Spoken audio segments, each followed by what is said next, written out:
Hello and welcome back to my channel. Saira Sattani और उनके husband रणटक Sheikh के बीच में चल रही है वार। जी हाँ, रणटक शेख आए दिन अभी सायरा सत्तानी को जलाने के लिए सारी हदें पार करने पे उतर आए हैं। अब ये यूट्यूब चैनल खोले हैं, अभी कंट्रोवर्सी करेंगे क्योंकि आपको पता है कि अब ये दोनों कंट्रोवर्सी करेंगे तब इनके ऊपर वीडियोस बनेंगे और ये ज़्यादा फेमस होंगे। अब ये काम करने के लिए रणटक शेख पूरी तरीके से उतर आए हैं। पहले तो अपनी पहली बीवी के साथ वीडियो बना के अपलोड करके सायरा सत्तानी की जान जलाने की पूरी कोशिश कर रहे थे और सायरा सत्तानी की जान जल भी रही थी। वो लाइव आ के वो उस चीज़ का जाहिर भी करके लोगों को बता भी रही थी। फिर रणटक शेख ने जो किया है ना कि इस औरत के साथ जो है वो स्टोरियां लगाते गए। ये दिल्ली की औरत है, इसने डू यू लव मी बोला, उसने लव यू टू बोला। फिर जब ये बात बाहर आई, मुद्दा बाहर उठा, तो फिर वापस से अपनी पुरानी पहली वाइफ के साथ वीडियोस बना के फिर वापस इनकी जान जला रहे थे। जब सायरा सत्तानी ने आवाज़ उठाई कि जब मैंने उनकी एक वीडियो डाली थी टिकटॉक के टाइम पे, तो उस टाइम तो बहुत बवाल हो गया था, वीडियो हटाने के लिए धमकियां दी गई थी। अब ये सरासर बैठ के जो है वीडियो पे वीडियो अपलोड किए जा रहे हैं, चाहे वो यूट्यूब शॉर्ट पे हो या फिर इंस्टाग्राम पे हो। सायरा सत्तानी अभी अपने बेटों के साथ तो रह रही हैं, मगर उनको यहाँ पे हस्बैंड की कमी तो खल रही है।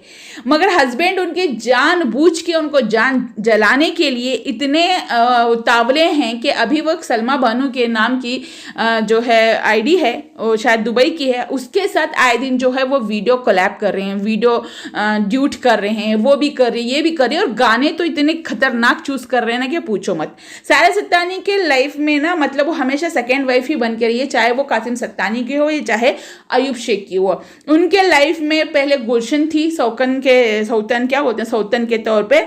उसके बाद में उनके अभी सौतन के तौर पर जो है वो आमीना है। हालांकि ये उन दोनों की सौतन बनी है, वो इनकी सौतन नहीं बनी है वो दोनों। बट ये इनकी सबसे बड़ी गलती है कि वो किसी की सेकेंड वाइफ होके चली गई हैं। इनको ये चीज़ पहले करना ही नहीं था, है ना। अभी हाथ जोड़ने से कोई फ़ायदा नहीं कि मैं अब उसके साथ रहूँगी नहीं, वो है ये है। अगर छोड़ना था तो साइलेंटली छोड़ देते और साइलेंटली बोल देते कि अब मेरा और उनका कोई रिश्ता नहीं है, हमारा रिश्ता ख़त्म हो चुका है, हम दोनों में लड़ाई हो गई, हम साथ में नहीं रह रहे, बात खत्म कर देते हैं। मगर रोज रोज रोज रोज रोज नहीं, दो एक आध दिन छोड़ छोड़ के लाइव आती हैं, वीडियोस डालती हैं, कुछ ना कुछ बोलती हैं, गाने ऐसे चूज करती हैं। तो यहाँ पे रणटक शेख ने भी वैसे ही करने की ठान ली।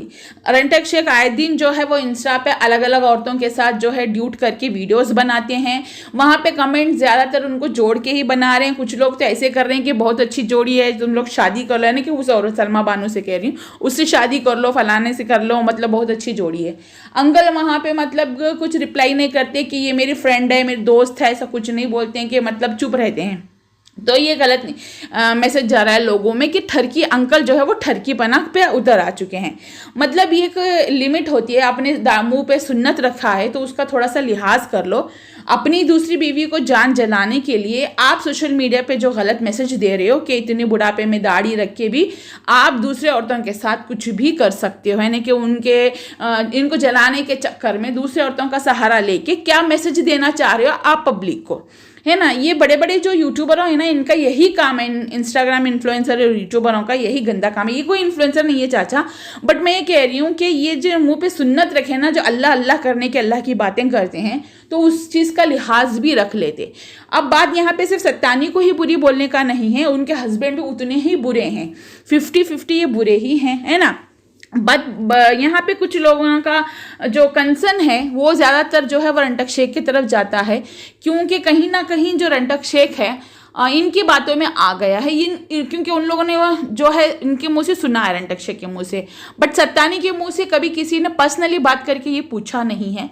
पूछा होगा दूसरे यूट्यूबरों ने, बट हमने कभी नहीं पूछा है। बट ये बात हो गई ना कि वन साइड हमने जान ली है, मगर बाकी का जो देखा हमने यूट्यूब पे वो बहुत बुरा है। क्योंकि जिस तरीके से हमने इनकी वीडियोस देखते आए हैं 2 साल 3 साल से, उससे साफ जाहिर होता है कि बहुत सारी बातें सत्तानी ने छुपाई है, की नहीं है, झूठ बोला है। और पहले झूठ बोल के मुकर के बाद में आके फिर उसकी सफाई देना, ये इनसे गलत हो गया। पहले ही जब इनको लोग पकड़ लिए थे तभी तब अगर ये आंसर दे देती ना, तो शायद ही आज इनका ये सिचुएशन नहीं होता। तो आज इनके भी व्यूज़ उतने ही अच्छे आते जैसे बाकी जो है इन्फ्लुएंसर यूट्यूबर हैं उनके आ रहे हैं। उनके भी मिलियन में सब्सक्राइबर हैं, मगर मिलियन में ही उनके भी वीडियोस आते हैं, है ना। बट इनके वैसे नहीं हैं, क्योंकि लोगों ने इनको देखना ही बंद कर दिया, इनकी असलियत पता चल गई लोगों को। तो बात यही हो गई ना कि यहाँ पे बड़ी बीवी का हक, बड़ी बीवी का हक, बड़ी बीवी का हक, सब लोग बड़ी बीवी का हक दिला देते हैं। छोटी बीवी का हक क्यों नहीं है भाई? छोटी बीवी पैसे वाली है, कमाने वाली है, एडजस्टमेंट करके चल रही है ना, नहीं चल रही है, वो उसका लुकआउट है।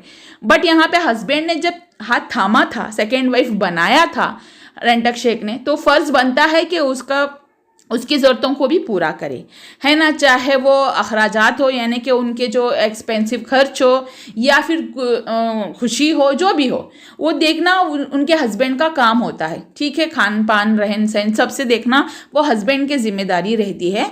वो उनकी पूछ तो उनको होगी ही, है ना, कि अगर नहीं करेंगे तो वो तो मरने के बाद हशर में उनको पूछ होगी। बट बात ये है ना कि यहाँ पे हक बनता है। अभी कुछ लोग बोलेंगे कि सत्तानी के सपोर्ट में बना रही है। सत्तानी के सपोर्ट की बात नहीं कर रही हूँ, बात सच और सही और गलत की कर रही हूँ। सत्तानी गलत है, कहीं कहीं जगह पे, बहुत जगह पे गलत है, बहुत झूठ भी बोल लेती हैं। बट ऐसा नहीं है ना कि कुछ चीज़ें हैं, क्योंकि सत्तानी ने वहाँ पे चैलेंज किया था मुझे लाइव में, मुझे क्या बहुत सारे यूट्यूबरों को चैलेंज किया कि तुम लोगों को वो नहीं दिखता है क्या मेरा कोई हक नहीं है क्या? अब वो पहली बीवी के पास चला गया तो पहली बीवी का दुख दिखता है, दूसरी बीवी का नहीं दिखता है क्या? तो उस चीज़ से समझ आ जाता है कि दूसरी बीवी को भी दुख हो रहा है। लड़ाई हो गई है, गाली गलौज हो गई, मारपीट हो गई, इन लोगों के बीच में सब कुछ हो गया। बट प्यार जो है वो अभी भी सत्तानी के दिल में है रेंटक शेख को लेके। तो उस चीज़ को वो रेंटक शेख अच्छे से भांप लेता है, क्योंकि हमारे पास एक बार उन्होंने बोला था कि जैसे वो दिखाती है ना, अंकल ने बोला था, जैसे वो दिखाती वैसे वो रहती नहीं है। वो रातों को उठ के रोती होंगी, वो सोती भी नहीं होगी, क्योंकि मुझे पता है, मैं रह के उसके साथ देख चुका हूँ। जब लोग उसको बोलते थे ना, दूसरे लोग जो उसके लिए वीडियोस बनाते थे हम लोगों से पहले, ठीक है, जो टिकटॉक के टाइम पे, इंस्टाग्राम पे वगैरह, तो उस टाइम ना वो रातों को सोती नहीं थी। उसको बहुत ये होता था कि कब उठ के वीडियो बनाओ, कब रिप्लाई दूँ, मतलब कि लोग जो है ना इनके लिए बातें जब करते थे तब उसको बहुत बुरा लगता था, बहुत रोती थी, मैं संभालता था। तो उस टाइम अंकल नहीं थे, जिस टाइम इनको संभालना चाहिए था उस टाइम अंकल ने बहुत सारी बातें बता दी, सच्ची बताई है, झूठ को कुछ बताया नहीं है, और बनाने भी लगाई वीडियोस, नो डाउट। और मैं उसको कबूल करूँगी, मुझे भी उन्होंने बोला था वीडियोस बनाने को। तो उसके बाद में ना, मतलब मैंने बहुत सारी बातें ऐसे छुपाई हैं, मैंने बहुत सारी ऐसी बातें नहीं बोली हैं जो अंकल ने मुझे बोलने को बोला था। मैं पूरी वीडियो इनकी देखती थी, उसका रिव्यू देती थी, उसमें थोड़ा बहुत बीच में लगा देती थी, ऐड करके थंबनेल टाइटल में लगा देती थी, मगर पूरा डिटेल कभी कुछ बताने की मैंने जरूरत नहीं की, क्योंकि मुझे पता है कितना बोलना है यूट्यूब में और कितना नहीं। बट बात दरअसल ये है ना कि अब तो बड़ी बीवी के साथ रह रहे हैं, कह रहे हैं कि मैं खुद का कमा रहा हूँ, खुद का खा रहा हूँ। लोग कहते हैं, अब एक वीडियो में इन्होंने बोला है अपने ब्लॉग में कि मैं कमा रहा हूँ, अल्लाह मेरे नसीब का मुझे दे रहा है। अल्लाह सबके नसीब का सबको देता है, किसी का छीन के हम खा नहीं सकते, है ना। अब वो कहती हैं कि मेरे नाम से वो हुआ, मेरे नाम से ये हुआ, है ना। अब ये कहती हैं कि मैंने जो उनकी पहली फैमिली को बहुत कुछ दिया है। तो मैं यहाँ पे सत्तानी जी को, सारा सत्तानी मैडम को एक ही बात बोलूँगी, मुझे तो पसंद ही नहीं करती है, मुझे अच्छे से पता है, मगर चाहे वो दुश्मन समझ ले, चाहे वो कुछ भी समझ ले, मुझे एक बात मैं इनको ये कहूँगी, जब भी किसी के लिए आप कुछ कर रही हो तो एक तो जताओ मत, और उसके बाद में कभी उनसे जो है एक्सपेक्टेशन मत रखना कि आपको वो रिप्लाई में वही मिलेगा। जैसे आप किसी को कुछ दे रही हो, चाहे सोने की चीज़ हो, चाहे पैसे हो, चाहे खाना खिला रही हो, ये उम्मीद मत रखना कि नेक्स्ट वो मुझे भी मेरे साथ वैसा ही करेगा, ना कुछ देगा ना कुछ करेगा। आप ये सोचो कि मैं दे रही हूँ तो दे रही हूँ, उसके साथ आप एक्सपेक्टेशन मत रखना कि रिप्लाई में मुझे वो मान देंगे, सम्मान देंगे, या जब भी जाऊँ मैं इज्जत करेंगे या मेरा आवभगत करेंगे। और ज्यादातर किसी के घर में जानबूझ के घुस के मत जाया करो जब तक वो आपको बुलाएंगे नहीं, क्योंकि आप जब जिसके साथ दोस्ती कर देते हो ना, कोई रिश्ता बना देते हो, तो डीपली घुसते हुए चले जाते हो। जब तक आप मत जाओ तब तक, जब तक वो आपको बुलाएंगे नहीं, आप तब तक उनके घर मत जाना, उनसे कोई वो मत रखना। हाँ, बात फोन में करो, सलाम कलाम रखो, जब तक वो आपको बुलाते नहीं ना कि इतनी उनको तलब हो जाए कि आपके बगैर काम नहीं चलता, तब तक आपको नहीं जाना चाहिए, है ना। वो होता है कि जब आप जाते हो तब आपको वहाँ पे इज्जत और मान मिलेगी। आप बार बार मुंह उठा के चले जाएंगे किसी के घर भी, कहीं पे भी, फिर वो इज्जत आपकी नहीं रहेगी जो फर्स्ट टाइम आपको मिली थी, है ना। आप शायद मेरे बोलने का मतलब समझ चुकी होंगी। किसी से भी ये उम्मीद मत रखना कि जिसके साथ आप भला करोगे या जिसके साथ आप अच्छा करोगे, जिसको कुछ भी करोगे वो आपके साथ रिपीट वैसे ही करेगा, चाहे वो पैसे, अगर आप ये सोच रहे हो कि मुझे कुछ भी नहीं चाहिए, भाई मैंने अगर किसी को पैसा दिया तो मुझे रिटर्न में पैसा नहीं चाहिए, वो पैसे तो देगा नहीं यार रिटर्न में, मगर मान सम्मान भी नहीं देगा। एक होता है ना कि रेस्पेक्ट होनी चाहिए, वो आप उम्मीद रखते हो कि मैं वहां पे जा रही हूं तो मेरे हिसाब से हो, या फिर मैं वहां पे जा रही हूं तो मुझे वैसा ट्रीट किया जाए एक स्पेशल पर्सन की तरह, तो वो स्पेशल पर्सन की तरह आपको ट्रीट नहीं करेंगे। इसमें आपको एडजस्ट करके चलना पड़ेगा। ये आप छोड़ के चलोगे ना, मतलब आप उम्मीदें नहीं रखोगे कि आप ये लोग हमारे साथ ये करेंगे, आप अपने आप से छोड़ के बाकी अपने बच्चों से भी उम्मीद मत रखना कि आपको वो स्पेशल ट्रीट आपके साथ करेंगे लाइफ में आगे जाके या कुछ भी हो, क्योंकि अभी जो है ना आपका और बच्चों का रिश्ता क्लोज है। फिर जब उनके लाइफ में कोई आ जाएंगी ना तो फिर उनका रिश्ता उनके साथ क्लोज होगा, मगर आपका माँ बेटे का रिश्ता तो रहेगा ही रहेगा, बट थोड़ा सा ना डिस्टेंस हो जाएगा, एक मतलब दूरी हो जाएगी, तो वहां पे उनको पर्सनल स्पेस देना ही पड़ेगा आपको। तो फिर आप वो वहां पे भी उम्मीदें लगा के बैठ जाओगे ना, तो फिर वहां पे भी आपको दुख उठाना पड़ेगा आगे जाके।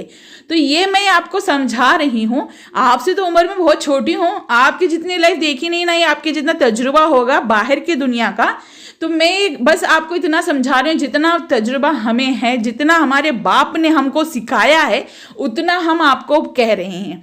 क्योंकि हमारे अब्बा ने भी मुझे एक बार बोला था कि तेरा एक नेचर ऐसा है कि जिसको तू देखती है अगर उसके साथ कुछ बुरा हो रहा है तो मदद करने के लिए आगे बढ़ती है। हर किसी को मदद करने के लिए आगे बढ़ते हैं ना तो फिर बाद में फंस भी जाते हैं। तो इसी वजह से ना, मतलब कि उन लोगों से ही, वो लोग ही हमारी बुराइयां कर देने लग जाते हैं। तो दूर से ही देखो नज़ारे, अगर देखा नहीं जा रहा है तो मुंह फिरा के खड़ी हो जा, तो मदद ही मत कर, क्योंकि जब भी तू किसी को मदद करती है वही तेरी बुराई करते हैं। तो इस तरीके से ना हो जाता है हर किसी के साथ। तो वही मैं अभी भी लाइफ में फॉलो करती आती हूँ, तो इसीलिए मैंने वो चीज़ आपके साथ शेयर करना ज़रूरी समझी। बट यहाँ पे ना अभी कुछ लोग बोलेंगे कि सुर बदल गए, सुर मेरे बदले हैं, क्रेजी मी टू।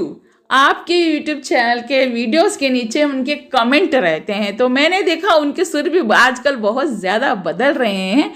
तो मैंने सोचा मतलब आपके लाइव देखी एक दो लाइव, तो आप वहाँ पे बैठ के बोल रही थी कि आपका वो नज़र नहीं आता क्या, मैं वो अपनी बीवी के साथ वीडियो बना रहा है, जब मेरे साथ रहता था तो पहली बीवी का लेके बोलते थे, अब नहीं दिख रहा है क्या। तो हाँ, तो फिर मैंने सोचा कि बात तो सही है, वीडियो तो बनानी पड़ेगी भी इसके लिए। तो मैंने सोचा कि चलो बना ही लेते हैं। तो अंकल आप जो कर रहे हो ना वो गलत कर रहे हो, सिर्फ और सिर्फ आपकी बीवी गलत नहीं, आपकी बीवी लाइव में बैठ के बोल दी, जान जल गई होगी, भाई डायरेक्ट बात नहीं कर सकती तो इनडायरेक्टली ही बात कर दी आपसे।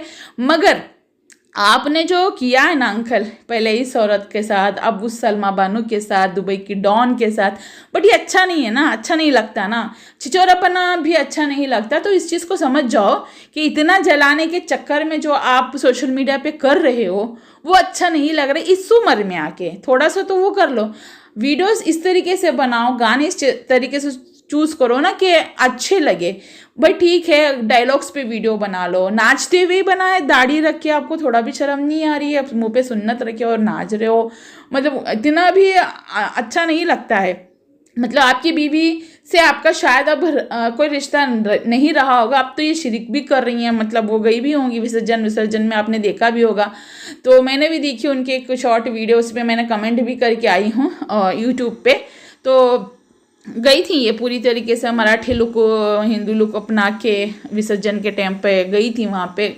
तो मतलब अभी वहाँ पे जाके पूजा पाठ तो कर रही, तो आपका तो रिश्ता टूट गया ना, निकाह ही टूट गया। बस ये है कि माफ़ी मांग लो अल्लाह ताला से, कलमा पढ़ो, दोबारा से आप दोनों निकाह करो और दोबारा से एक हो जाओ।